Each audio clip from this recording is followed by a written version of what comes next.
বারবার আপনি ওদের মেসেজগুলো দেখেন, 3000 পুলিশ মারা গেছে। ওদের মানে ইউনূস হচ্ছে জঙ্গি লিডার, ইউনূসকে ঘিরে আছে কারা? জঙ্গি লিডার। 15টা বছর ধরে তারা সব হিস্ট্রিকে যে ইরেজ করে নতুন হিস্ট্রি চাপানো, এটা হচ্ছে they are quite good at it. পুরো বাংলাদেশের থেকে তার এবং তার লোকরা $234 বিলিয়ন বাইরে নিয়ে গেছেন। তার পেটুয়া বাহিনী 3500 লোককে গুম করেছেন।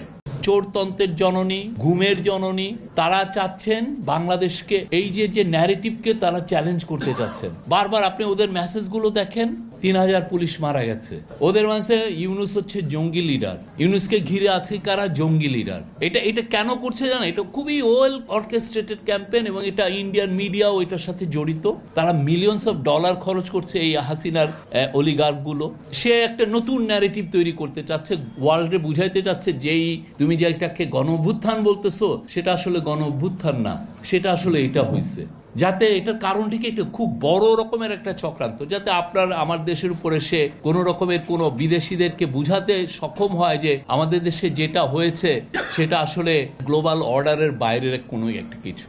আমাদের উপরে যাতে সে বলতে চাচ্ছে যে তোমরা এদেরকে দেখতেছো, সেই লোকটা তো এটা না। প্রফেসর ইউনূস পাবলিক লাইফে আছেন 6 দশক ধরে, তার প্রত্যেকটা বাক তার ক্যারিয়ারে সবাই চেনে, অথচ তাকে তারা এইভাবে পোর্ট্রে করছে। কারণ সে বাংলাদেশে যে একটা ইউনিক ইতিহাস, নতুন বাংলাদেশ এটাকে উল্টে দিতে চায়। ওই কাজটা তারা কিন্তু আগে করছে। আপনি দেখেন পুরোটা 15 বছরে কয়জন লেখক আছে যে 74-এর ফ্যামিলিয়ান লিখেছে? আপনি দেখেছেন?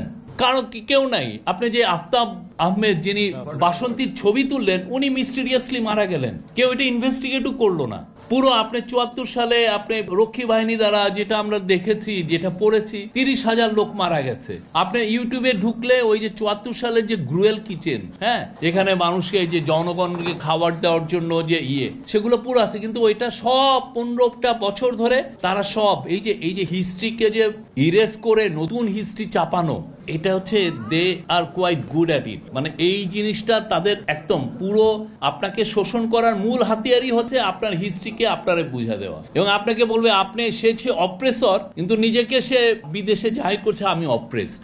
আপনার পুরো বাংলাদেশের থেকে তার এবং তার লোকরা $234 বিলিয়ন বাইরে নিয়ে গেছেন। তার এবং তার পেটুয়া বাহিনী বাংলাদেশের 3500 লোককে গুম করেছেন। বাংলাদেশের এই জুলাই অগাস্টে আপনি 2000 লোকের মতো মানুষকে খুন করেছেন, যাদের কারো কারো বয়স 4 বছর, 6 বছর, 8 বছর।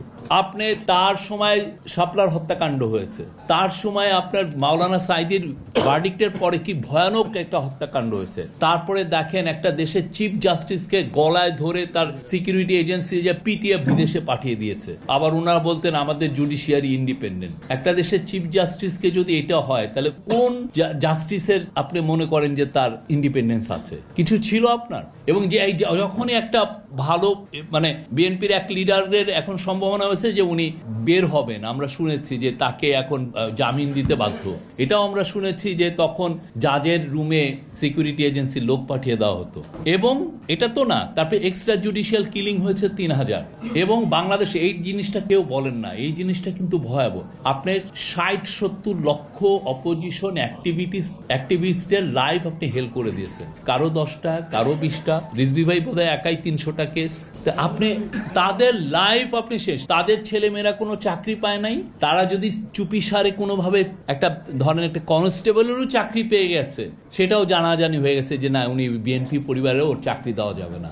কি ভয়াবহ একটা সময়। কিন্তু তারা টোটালটা তাদের পুরো অ্যাটেম্পটা হচ্ছে যে এটাকে আমি উল্টিয়ে দিব, দিয়ে আমার ন্যারেটিভ আনবো। এই ন্যারেটিভের এগেনস্টে এই গ্রাফিতির বই খুব ইম্পর্টেন্ট। আমাদের প্রত্যেকটা ওই সময় যতগুলো ঘটনা ঘটেছে আমাদের প্রত্যেকটা লিপিবদ্ধ করতে হবে, প্রত্যেকটা লিপিবদ্ধ হতে। এবং আমাদের এখন আমরা দেখছি যে অনেকে অনেক বেশি সেই যে ধরনের কথা বলে, যে অ্যাঙ্গার ক্রিয়েট হয়েছে বাংলাদেশে। আপনি দেখেন সবাই এক, তার কথা যেই শুনছে তারই তো মাথা ঠিক থাকছে না। তারপরে সবাইকে প্রফেসর ইউনূস আহ্বান জানিয়েছেন শান্ত হন। আমাদের কাজটা হচ্ছে আমরা রিসার্চের মাধ্যমে কি ভয়াবহ 15টা বছর ছিল সেটা সবাইকে জানাবো। প্রত্যেকটা ক্যাম্পাসে সেমিনার করব, প্রত্যেকটা দেয়ালে দেয়ালে সে যে অন্যায় অবিচার করেছে সেটা আমরা লিখে রাখবো।